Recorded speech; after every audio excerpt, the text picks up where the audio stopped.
সূরা ফাতিহা যখন পড়া হলো তখন আমিন বলতে হবে, আমিন জোরে বলতে হবে। এটি সহিহ বুখারী শরীফের হাদিসে রয়েছে।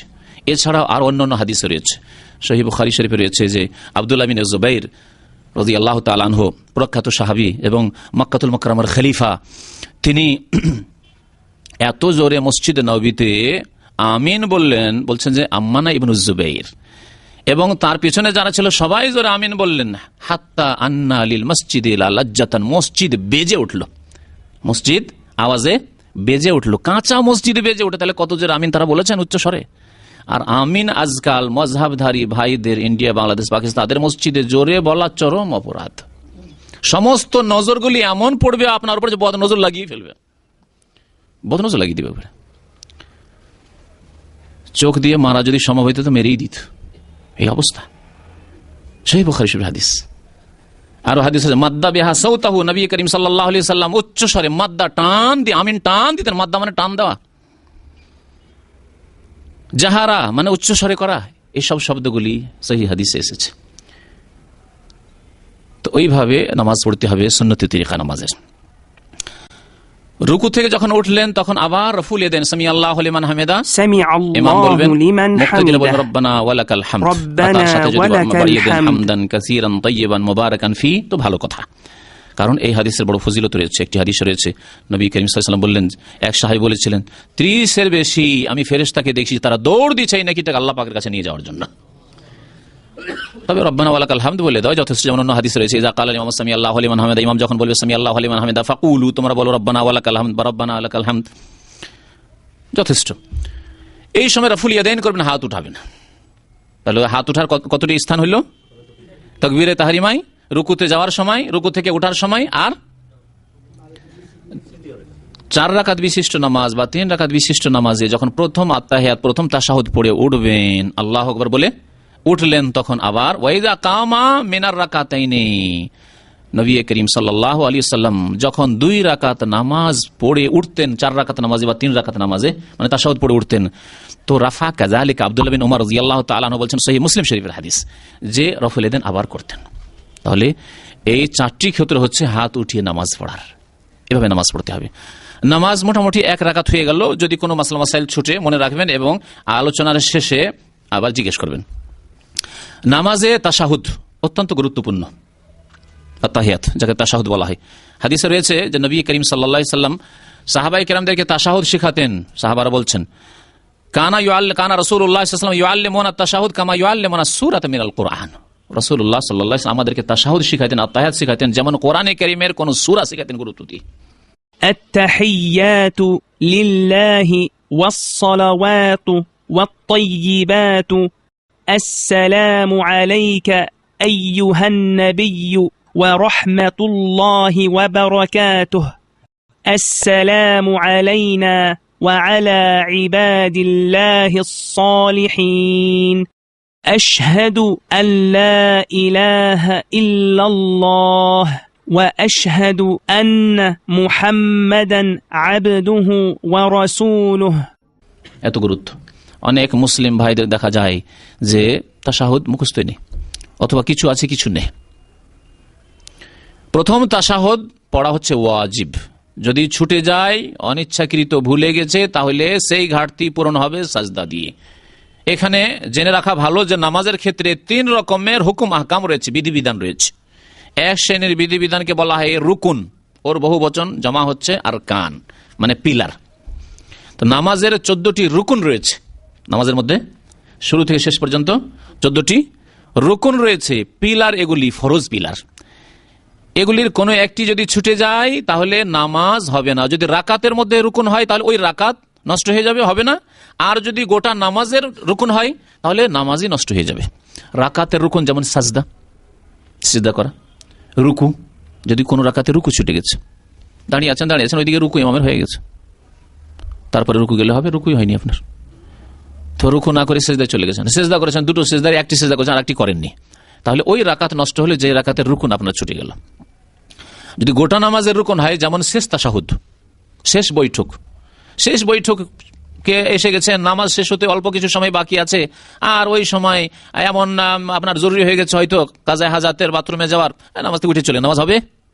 কারণ সালাম রুকুন, সালাম ছুটে গেছে। বা বসলেন হয়তো তাশাহুদে, কিন্তু তাশাহুদ পড়লেন, আত্তাহিয়াত পড়লেন না, শেষ তাশাহুদ পড়লেন না। এইরকমের নবী করিম সাল্লাল্লাহু আলাইহি ওয়াসাল্লামের উপর সালাত পেশ করে, আল্লাহুম্মা সাল্লি আলা মুহাম্মদ, যে দরুদ ইব্রাহিমি বলে আমাদের দেশের মানুষরা, সালাতে ইব্রাহিমি, এই সালাতে ইব্রাহিমি পড়লেন না, এগুলি রুকুন।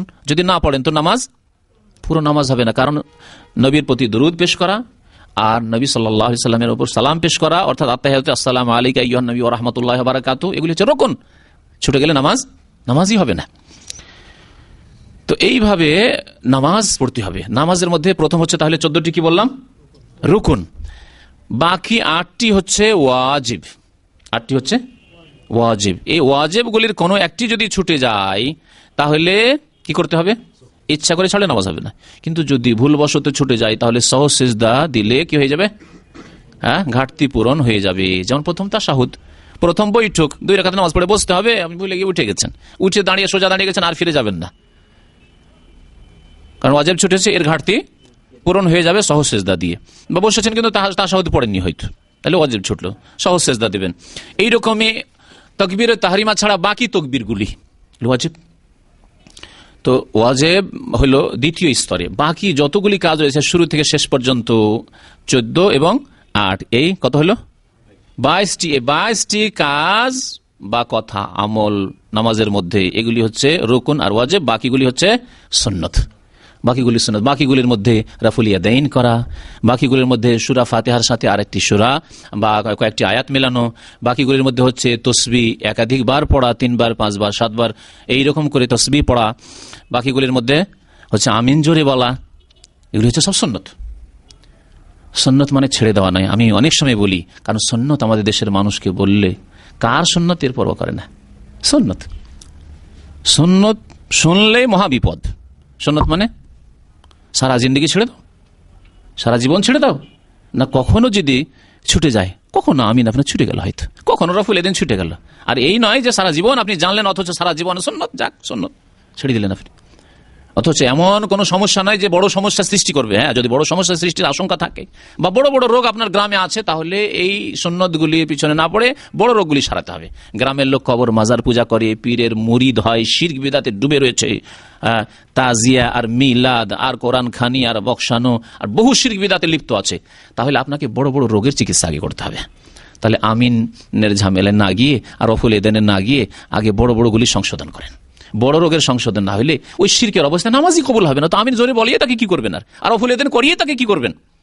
একজন বেনামাজি লোক আছে, তাহলে বেনামাজি সপ্তাহে জুমা পড়ে, আর তাকে রফুল এদেন শিখিয়ে আর কি করবেন? তাকে শিখান যে 5 ওয়াক্ত নামাজ না পড়লে এই জুমা দিয়ে কোনো কাজ হবে না। দাওয়াতের ক্ষেত্রে অবশ্যই ধাপে ধাপে এগিয়ে যেতে হবে। একসাথে একবারে ধরে নেবেন হঠাৎ করে না, এটি সুন্নতি তরিকা না। আল্লাহ পাক রব্বুল আলামিন 23 বছরে দ্বীন ইসলাম নাযিল করেছেন। 23 বছরে হক কথা সারা জীবন লুকিয়ে রেখে দেবেন এমন কথা নয়, কিন্তু আপনাকে দেখতে হবে কৌশল করে যে কোনটাকে আগে পেশ করতে হবে, কোনটা বেশি জরুরি রয়েছে। যেমন আপনি একজন চিকিৎসক বা চিকিৎসক নন, আপনি বাড়ির অভিভাবক, আপনার ছেলে অসুস্থ হয়েছে, কয়েকটা অসুখ, তাহলে কোন অসুখের আগে চিকিৎসা করবেন আপনাকে চিন্তা করতে হবে। কোন ডাক্তার কাছে আগে যে চর্মরোগও আছে আর ভিতরে ক্যান্সারও আছে, আর সর্দি কাশি আছে, নাক দিয়ে সর্দি বইছে, তাহলে ওই নাকের ডাক্তারের কাছে যাবেন না ক্যান্সারের বিশেষজ্ঞের কাছে যাবেন? চিন্তা করতে হবে নাকি? তাহলে ওই রকমই আপনাকে চিন্তা করতে হবে দেশে গিয়ে যে আমি মানুষের ভুল ত্রুটি সংশোধন করবো, কোনখান থেকে শুরু করব আপনাকে চিন্তা করতে হবে। আর এগুলি শেখার জন্য ইসলামিক সেন্টারে আসতে হবে যে কোনখান থেকে আপনি শুরু করবেন। নামাজের শেষ দিকে আসি, আত্তাহিয়াত তাশাহুদ পড়া হচ্ছে রুকুন, শেষ তাশাহুদ।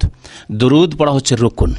প্রচলিত মজহাবে আত্তাহিয়াত পড়াও ফরজ নয় আর দুরুদ পড়াও ফরজ নয়, বরং দুরুদ তাদের কাছে সুন্নত। সুতরাং বিনা দুরুদে আল্লাহ দুরুদ ইব্রাহিমী ছাড়াই নামাজ হইতে পারে তাদের। অথচ নবী করিম সাল্লাল্লাহু আলাইহি ওয়াসাল্লাম সারা জীবন কোনোদিন এইরকম করে নামাজ পড়েননি যে আত্তাহিয়াত পড়লেন না। তাদের কাছে তাশাহুদ পরিমাণ বসে যাওয়া যথেষ্ট। ভুল ফতোয়া, সহিহ হাদিস বিরোধী ফতোয়া রয়েছে নামাজের ক্ষেত্রে। যাই হোক, এগুলির উপর হয়তো আমল নেই। আরেকটি বিষয় আরো এগিয়ে যায়, যার উপর মোটেই আমল নেই অথচ সহিহ হাদিস, তা হচ্ছে আত্তাহিয়াত পড়লেন, তারপরে দুরুদ ইব্রাহিমী পড়লেন, ইন্নাকা হামিদুম মাজিদ পড়লেন, তারপরে আমাদের দেশের মযহাবধারী ভাইরা মাত্র একটি দোয়া মুখস্থ রাখেন, তাই না?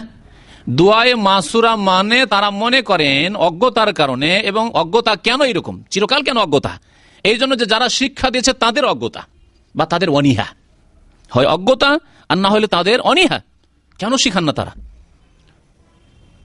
একটি দোয়া মাত্র শিখিয়ে দিয়েছে। আমি হাত উঠিয়ে অনেক জায়গায় জিজ্ঞাসা করে দেখেছি, 100 জনের মধ্যে 5টি হাত উঠেনি। ওই যে 4-5টি শিখেছে তাও এখানে সৌদি আরবে এসে ইসলামী সেন্টারে শিখেছে। বাকি যে দোয়াগুলি রয়েছে, একটি দোয়া মাত্র মুখস্থ আছে, তা হচ্ছে আল্লাহুম্মা ইন্নী যালামতু নাফসি যুলমান কাসীরা ওয়া লা ইয়াগফিরু যুনুবা ইল্লা আনতা ফাগফির লি মাগফিরাতাম মিন ইনদিকা ওয়ারহামনি ইন্নাকা আনতাল গফুরুর রহিম। এই দোয়া মুখস্থ আছে, তাই না?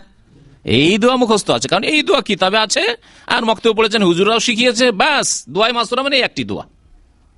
এই দোয়া আছে, সহিহ মুসলিমে আছে, এতে কোনো সন্দেহ নেই, অবশ্যই পড়ুন। কিন্তু নবী করিম সাল্লাল্লাহু আলাইহি ওয়াসাল্লাম এর চাইতে বেশি তাকিদ করেছেন, নিজেও পড়েছেন এবং আদেশ করেছেন আমাদেরকে যে তোমরা 4টি জিনিস থেকে আল্লাহর কাছে আশ্রয় কামনা করো, আল্লাহর কাছে পানা চাও, আল্লাহর শরণ নাও। সেই দোয়া যদি জিজ্ঞাসা করি, আপনাদেরকে হাত তুলতে বলি, তো মনে হয় অল্প কয়েকটা হাতই উঠবে। তো যাই হোক, ওইদিকে আর যাচ্ছি না, আপনাদেরকে বলছি যে হাত না উঠিয়ে মুখস্থ করেন এই দোয়া। আল্লাহুম্মা ইন্নী আউযু বিকা মিন আযাবিল কবরি, মিন আযাবিল কবরি, হে আল্লাহ তোমার কাছে আশ্রয় কামনা করি কবরের আযাব থেকে। ওয়া আউযু বিকা মিন আযাবি জাহান্নাম, আল্লাহ তোমার আশ্রয় নিচ্ছি বা আশ্রয় গ্রহণ করছি মিন আযাবি জাহান্নামের আযাব থেকে, জাহান্নামের শাস্তি থেকে। ওয়া আউযু বিকা মিন ফিতনাতিল মাসিহিদ দাজ্জাল, আল্লাহ তোমার আশ্রয় গ্রহণ করছি দাজ্জালের ফিতনা থেকে, মাসিহিদ দাজ্জালের ফিতনা থেকে। ওয়া আউযু বিকা মিন ফিতনাতিল মাহইয়া ওয়াল মামাত, আল্লাহ হায়াত এবং মওতের, জীবনের এবং মরণের ফিতনা থেকে তোমার আশ্রয় গ্রহণ করছি, তোমার আশ্রয় নিচ্ছি। আরেকটি হাদিস আরেকটু বাড়তি আছে সহিহ বুখারীতে, ওয়া আউযু বিকা মিনাল মাসামি ওয়াল মাগরাম, আল্লাহ গুনাহ থেকে এবং ঋণ থেকে তোমার আশ্রয় কামনা করছি, আশ্রয় চাইছি বা তোমার শরণ নিচ্ছি, তোমার আশ্রয় গ্রহণ করছি। নবী করিম সাল্লাল্লাহু আলাইহি ওয়াসাল্লাম যখন এই দোয়া পড়তেন ঋণের বেশি বেশি, তখন এক সাহাবী জিজ্ঞাসা, ইয়া রাসূলুল্লাহ আপনি খুব বেশি বেশি কেন ঋণ থেকে আশ্রয় কামনা করছেন আল্লাহর? নবী করিম সাল্লাল্লাহু আলাইহি ওয়াসাল্লাম বললেন যে কারণ মানুষ যখন ঋণ নয় অভ্যস্ত হয়ে যায়, তখন অভ্যাস খারাপ হয়ে যায়, অভ্যাস খারাপ হয়ে যায়, ঠিক মতো সময় মতো টাকা পয়সা দিতে পারে না, পরিশোধ করতে পারে না, তখন মিথ্যার আশ্রয় নিতে হয়, মিথ্যার আশ্রয় নিতে হয়। ভাই আগামী সপ্তাহে দিয়ে দেবো, ভাই অমুক বাড়ি দিয়ে দেবো, ভাই অমুক দিনে দিয়ে দেবো, হ্যাঁ কোথায় আছেন ভাই, দেখা করতে চাও, দেখা করবে না, সেই জন্য আছে এক জায়গায়, বলছে আরেক জায়গায় দূরে আছি। কতগুলি মিথ্যা ওখানে গিয়ে জড়িয়ে যায়। সেই জন্য আমি এই ঋণ থেকে আশ্রয় কামনা করছি আল্লাহ পাক রব্বুল আলামিনের নিকট। এই দোয়া অবশ্যই মুখস্থ করবেন, কারণ নবী সাল্লাল্লাহু আলাইহি ওয়াসাল্লাম পড়েছেন যে কোনো নামাজে, আর তার সাথে আদেশও করেছেন। অনেক উলামায়ে কেরামের নিকটে এই দোয়া পড়া ওয়াজিব। এই দোয়া 4টি জিনিস থেকে আল্লাহর আশ্রয় চাওয়া, আল্লাহর কাছে আশ্রয় চাওয়া হচ্ছে ওয়াজিব, অবশ্যই মুখস্থ করবেন। এছাড়াও নবী করিম সাল্লাল্লাহু আলাইহি ওয়াসাল্লাম হাদিস রয়েছে, রব্বানা আতিনা ফিদ দুনিয়া হাসানা ওয়া ফিল আখিরাতি হাসানা ওয়া কিনা আযাবান নার। এই দোয়া পড়া। দোয়ায়ে মাসুরা মানে কি? বলছিলাম যে দোয়ায়ে মাসুরা অর্থ আমাদেরকে বোঝানো হয়নি। কে বলতে পারেন দেখি দোয়ায়ে মাসুরা মানে? আমি বললাম যে আল্লাহুম্মা ইন্নী যালামতু নাফসি যুলমান কাসীরা, শুধু এইটি দোয়ায়ে মাসুরা নয়। তাহলে দোয়ায়ে মাসুরা মানে কি? আমার দেশের মানুষ দোয়ায়ে মাসুরা মানে শুধু ওই দোয়াটি ভাবে। হ্যাঁ ভাই, এর চাইতে বেশি যদি ভাবে তো ভাবে যে ওই নামাজের শেষখানে সালামের আগে যে দোয়াগুলি পড়ে সেগুলি হয়তো দোয়ায়ে মাসুরা, তাই না? সেটাও ভুল। তো দোয়ায়ে মাসুরা মানে এই হচ্ছে সেই উত্তর। মাসুরা শব্দটি ইসিম মাফুল আসার থেকে, আসার মানে হাদিস, হাদিসের 3টি নাম আছে বা 4টির নাম বলতে পারি। হাদিসকে হাদিস বলা হয়, হাদিসকে সুন্নাহ বলা হয়, হাদিসকে খবর বলা হয়, হাদিসকে আসার বলা হয়। 4টি নাম হাদিসের, নবী করিম সাল্লাল্লাহু আলাইহি ওয়াসাল্লামের হাদিসের 4টি নাম। তাহলে আসার মানে হাদিস, আর মাসুরা মানে নবী সাল্লাল্লাহু আলাইহি ওয়াসাল্লাম থেকে বর্ণিত, প্রমাণিত। তাহলে হাদিসের দোয়াগুলিকে দোয়ায়ে মাসুরা বলা হয়। যে কোনো দোয়া হাদিসে রয়েছে, সহিহ হাদিসে রয়েছে, তার নাম হচ্ছে দোয়ায়ে মাসুরা। তাহলে দোয়ায়ে মাসুরা পড়বেন না, নবী সাল্লাল্লাহু আলাইহি ওয়াসাল্লাম থেকে যেসব দোয়া প্রমাণিত রয়েছে যে কোনো দোয়া পড়েন। তারপরে সহিহ বুখারী শরীফে হাদিস রয়েছে যে তাশাহুদ পড়ার পরে, তারপরে দুরুদ পড়ার পরে, ওয়ালিয়াতাখাইয়ার মিনাল মাসআলাতি আজাবাহু ইলাইহি, তারপরে তোমার যা পছন্দ তাই তুমি দোয়া করো, আল্লাহর কাছে সওয়াল করো, যাচ্ছা করো, চাও, আজাবাহু ইলাইহি, যা তোমাকে ভালো লাগে। সুতরাং এখানে দোয়ায়ে মাসুরাতেই যে সীমিত থাকতে হবে তাও জরুরি নয়। আপনার এমন কিছু প্রয়োজন আছে আপনি দোয়ায়ে মাসুরাতে খুঁজে পাচ্ছেন না, আল্লাহ পাকের কাছে আপনি চাইবেন, চাইতে পারেন। এইভাবে নামাজকে শিখতে হবে। ওয়া তাহলিলুহা তাসলিম, শেষখানে সালাম ফিরে নামাজ শেষ করতে হবে। আসসালামু আলাইকুম ওয়া রাহমাতুল্লাহ। যদি কেউ তার সাথে ওয়া বারাকাতুহু বলে তাও আবু দাউদের হাদিস রয়েছে। সুতরাং আসসালামু আলাইকুম ওয়া রাহমাতুল্লাহি ওয়া বারাকাতুহু যদি কেউ বলে সহিহ রয়েছে, কিন্তু প্রসিদ্ধ যেটি নবী করিম সাল্লাল্লাহু আলাইহি ওয়াসাল্লাম থেকে, তা অধিকাংশ সময় আসসালামু আলাইকুম ওয়া রাহমাতুল্লাহ বলতেন, আসসালামু আলাইকুম ওয়া রাহমাতুল্লাহ বলতেন। এইভাবে নামাজ শেষ হবে। তাহলে সালাম ফিরলে নামাজ শেষ হয়ে গেল।